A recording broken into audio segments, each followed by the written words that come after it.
सभी लोग एक तरफ हो जाए, सभी लोग।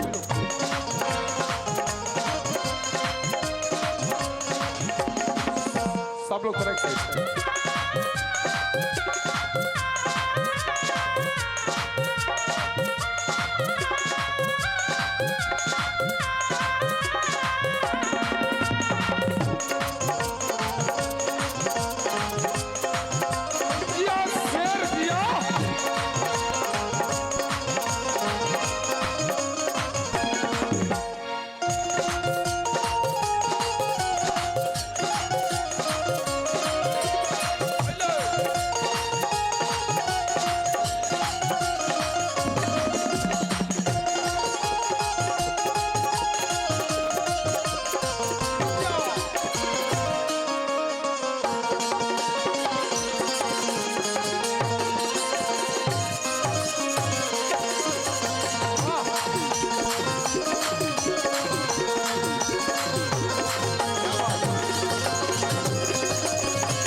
इधर से जितने लोग हैं आप लोग बाबू सोनो सब लोग साइड हो जाओ।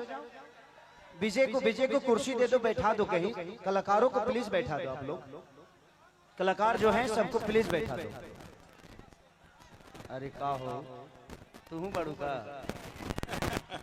बाप हो बाप। कलाकार देखिए, कलाकार आवे ले बाप रे अरबों रुपया खर्चा करी आदमी तो यहाँ ना कलाकार तो एक मंच बना सके। पंकज राय के पास माल तो है भाई, ये आदमी के पास बहुत जीएसटी बचाया है आदमी। बाप हो बाप। जितने भी इधर पीछे खड़े हैं प्लीज मैं चाहता हूं कि आप लोग या तो बैठ जाओ नहीं तो उतर जाओ। कलाकारों को बैठने दो, थोड़ा सा बैठने दीजिए। सब ग्लोबल का पैसा है, ये लूट रहा है, उड़ रहा है हवा में। ग्लोबल म्यूजिक जंक्शन देखिए। अगले पानी राजकुमार भैया के पास पानी हमेशा रखो। दिखाओ दिखाओ।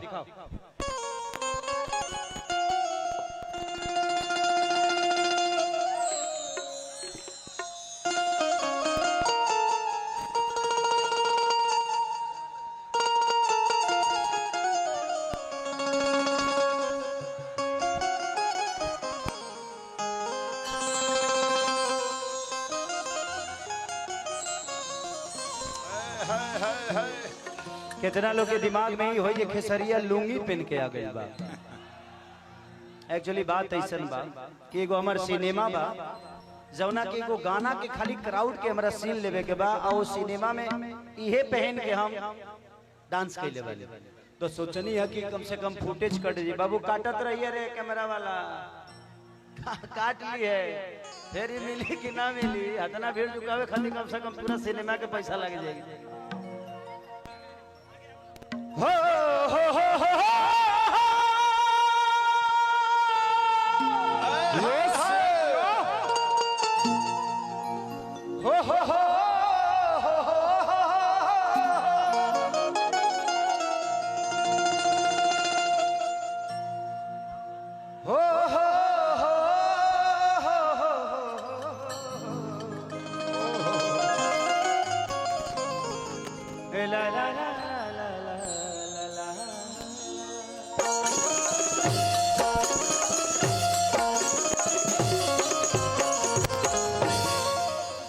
चलिए सबसे पहले जितना भी हमके प्यार और आशीर्वाद करे वाला लोग आइल बा सबका लगे पहुंच तपाई ना ऐसे ही जिसे सबके गोड़ छुके गोड़ लगता है। एक ताली बजा के आशीर्वाद दे दीजिए अपने भाई को। Love you all, thank you. अंग्रेजी बोलनी है सुनाई लो। बॉम्बे रहला पे इतना कुछ आइए गइल बा कि जय गणेश मंगल करना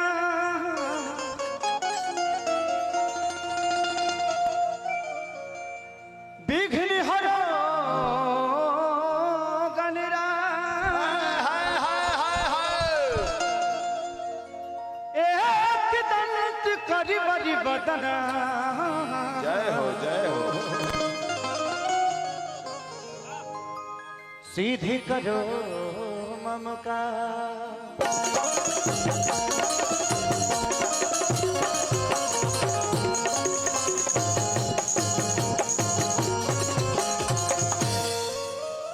कि माँ के ज्योति से नूर मिलता है,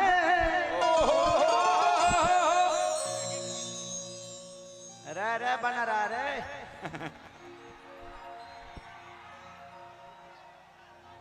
बाबू बाबू अंतरिक्ष में जाइए का रे। वो करे तैयारी में थोड़ा थोड़ा सा और ऊपर निकल जो, तो ऊपरे ऊपरे निकल जाइए, ओकरा बाद नीचे तोरा जरूरते नहीं खे।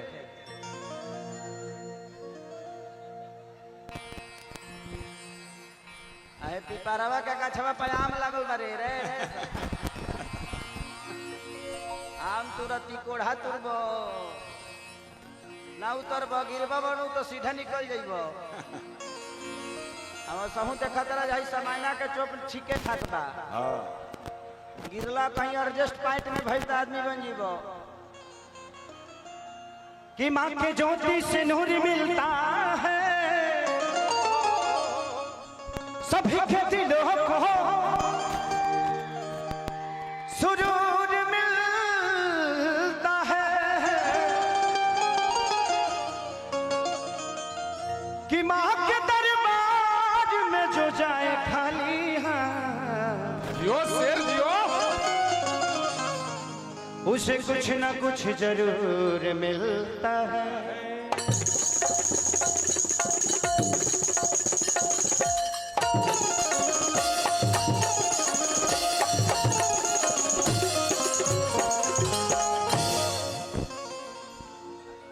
एगो भजन से सेवा, ओकरा बाद एगो और गाना गा दे जौन कहबा लो, ओकरा बाद बहुत सारा कलाकार बड़े। एबरा हमके एंजॉय करे के बा। हम आइल बनी जगह अपने भाई के तिलक में, और गोल्डी हम सबका छोटा भाई है, और आज हमें खुशी हो रही है कि मैं हमेशा कार्यक्रम करता हूँ।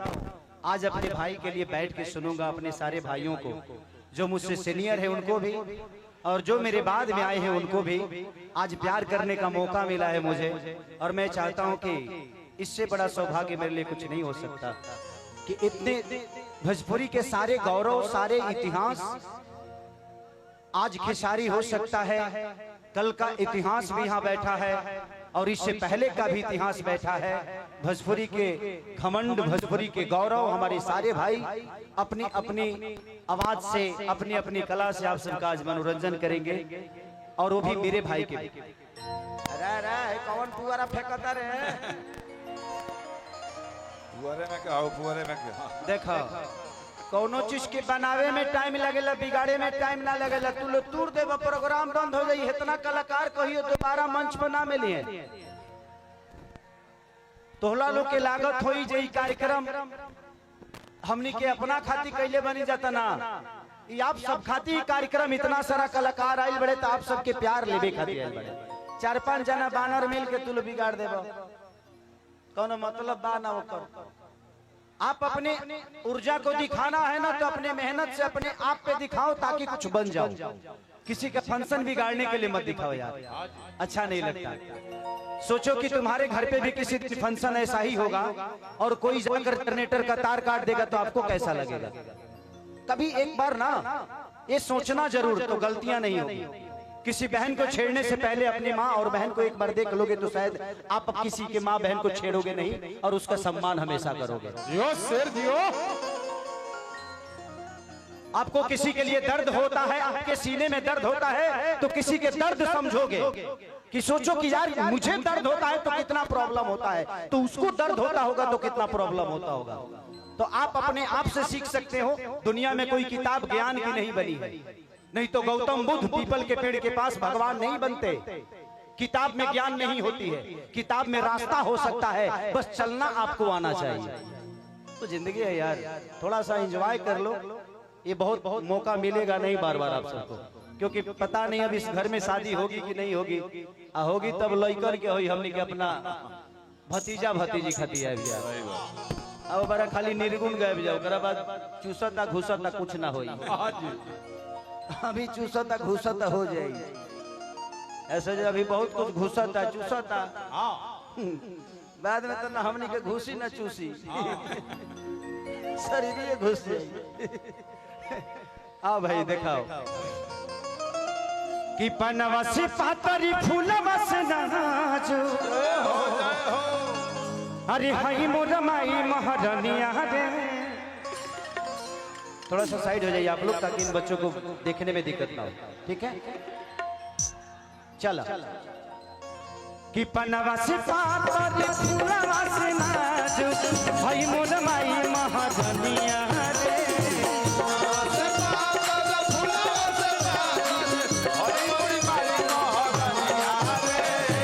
पनवा से पातरी फूलवा से नाजो हाई मोर माई महारानिया रे। अब तारी घड़ी मोर सातरे बहिया नजरी न लगी है दैया रे। अब तारी घड़ी मोर सातरे बहिया नजरी न लगी है दैया रे। अब तारी घड़ी मोर सातरे बहिया नजरी न लगी है दैया रे। अब तारी घड़ी मोर सातरे बहिया नजरी न लगी है दैया रे।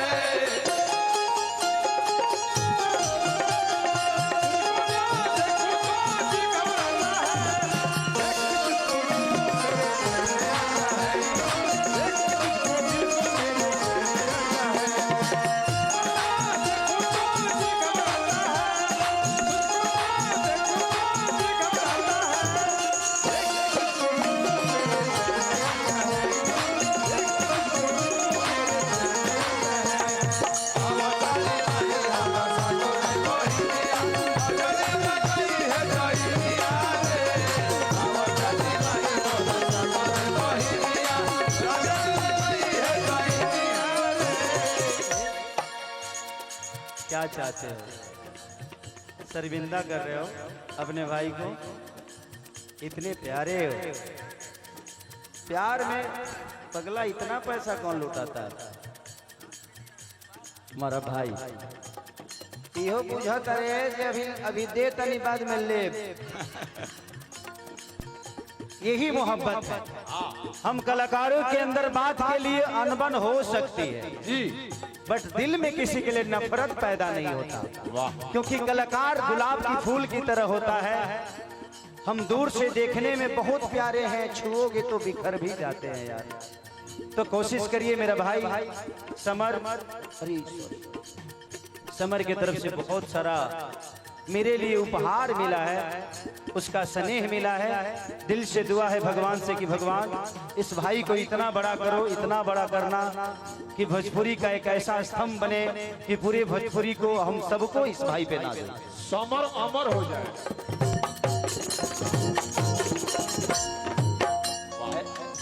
ऐसा भी वरदान नहीं देता मैं कि जो नहीं हो सकता उसके लिए नहीं। सही बात है। ये अमर हो जी है तो लगे है तो बुराई करे, ये ना मुंडा करने के बुझा। अमर हो जी है तो कर सब सिस्टम रेगुलर काम करी। बियाह शादी हो गई घबरा जे का चाहता ना तू। हर हसुलिया मंगवनी बाजार से टीका मंग टीका गढ़वनी सोना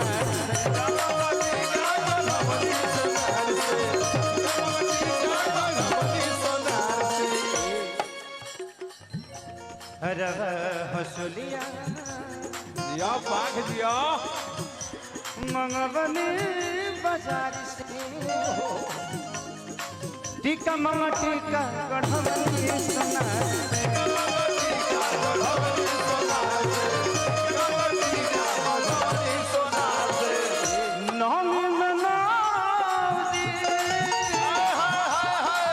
यो राजा हर जइयार पायल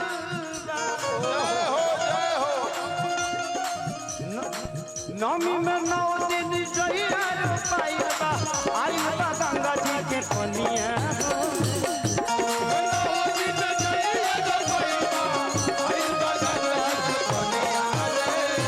नमी में 9 दिन जइयार पायल आई बा गंगा जी के पनिया अब तारी घड़ी मोरा सातोरे बहिनिया नजरी न लई है गइनिया रे।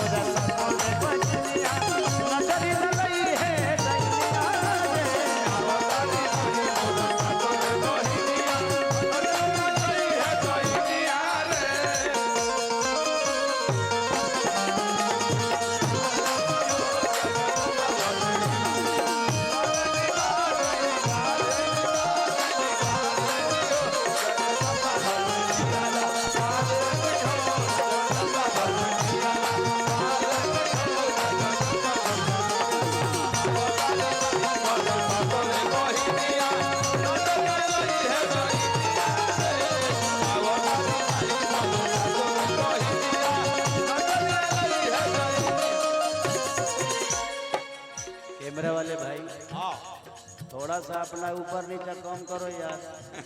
आई पटाखा उटाखा मत फोड़िए आप लोग। एक्चुअली अभी 12 दिन पहले आंख बनवा के आया हूँ मैं। कहाँ से? न तो पहले कतना चश्मा लगत वाला देख ले रहलो ना, ना क्योंकि मुझे दूर का प्रॉब्लम था। आज 17 साल से काम कर रहा हूँ मैं। हाँ जी लाइट के सामने हम सब कलाकारों की जिंदगी हमारी होती नहीं। हाँ सिर्फ मैं ही नहीं, यहाँ जितने भी कलाकार बैठे हैं इनके जिंदगी में इनके पास कुछ अपना नहीं है। जो भी है आप सबके लिए। ये रात भर जागते हैं और सबके सब हिट समझ के ही बनाते हैं। अब हिट और फ्लॉप तो आप सबके हाथ में होता है। वाह हम प्रयास हर आदमी यही करते हैं, बट कोशिश है। आपको क्या अच्छा लगेगा ये हमें पता नहीं, बट कोशिश तो करेंगे जो आपको अच्छा लगे। कि अखिल सिख सहरी या दिया कुंदन तिवारी, अखिलेश के सहरिया कुंदन तिवारी, देखो ना बैठल बड़े बन के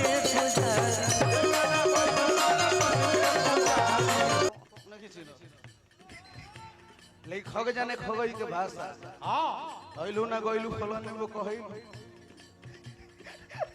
लेकिन भैया का प्यार हो हमने के सब बुझे नहीं जा। लेकिन देखिए आज मन गदगद हो गई।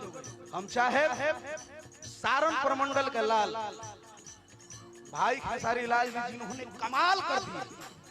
और सारण ये देखिए भाग रतिया कहाँ बितौला ना, बॉलीवुड हाफ गर्लफ्रेंड में बजा।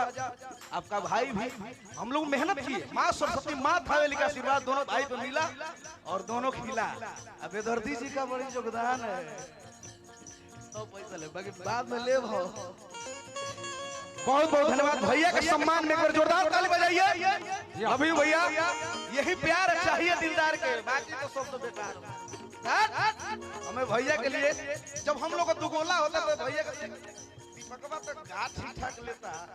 किसिया के डोला वाली से इतने डोला होता। आई क्रिकेट लगाइए क्रिकेट लगाइए। ये देखिए क्रिकेट दीजिए क्रिकेट दीजिए।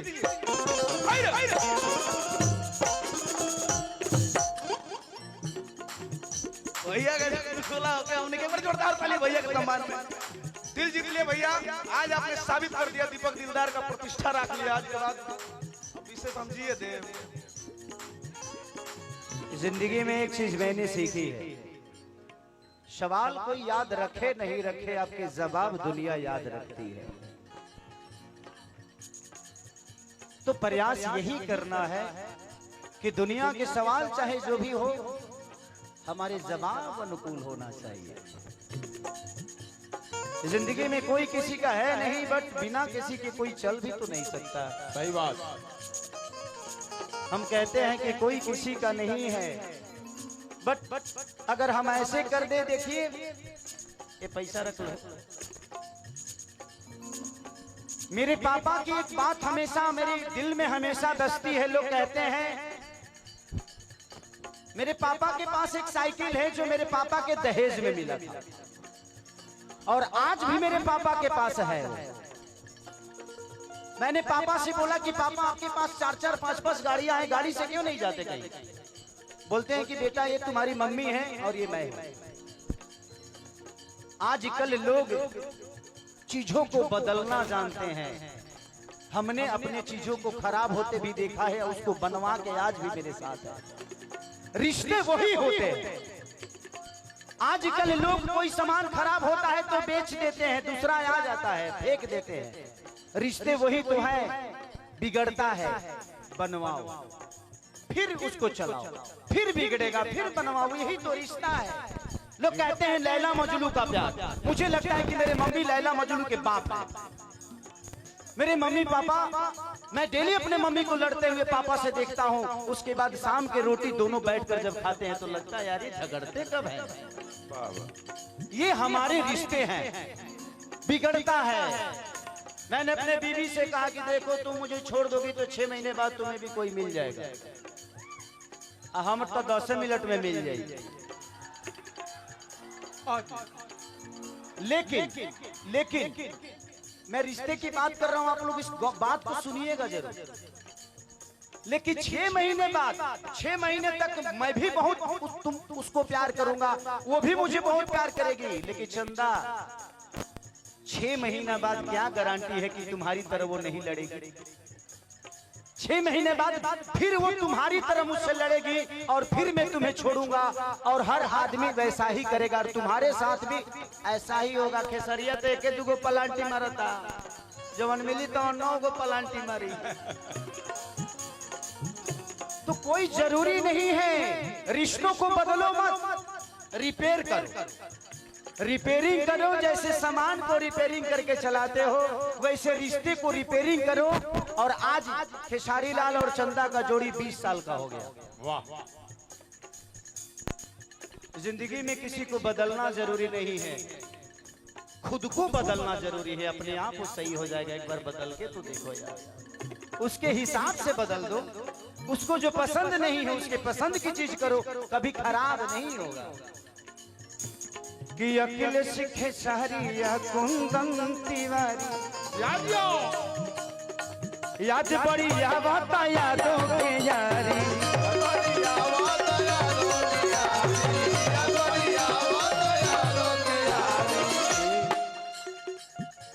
पंकज राज भाई कहलू समर सिंह कैले रखे सितैयरिया रे।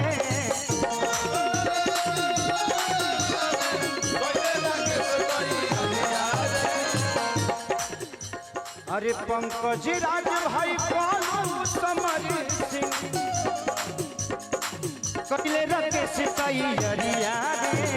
अब तारी घरे मोरा साथ रे बही, नजर लगी है कइलिया रे।